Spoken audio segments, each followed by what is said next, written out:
You ask Tiger to solve. This deals with linear equations with one unknown. The final result is x equals 147/8. Let's solve it step by step. Group all constants on the right side of the equation. Subtract 9 from both sides. Simplify the arithmetic.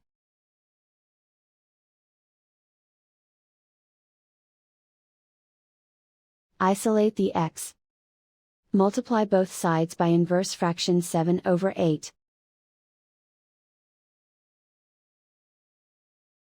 Group like terms. Multiply the coefficients. Simplify the fraction. Multiply the fractions.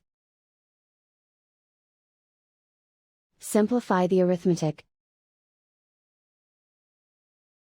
And so the final result is x equals 147/8.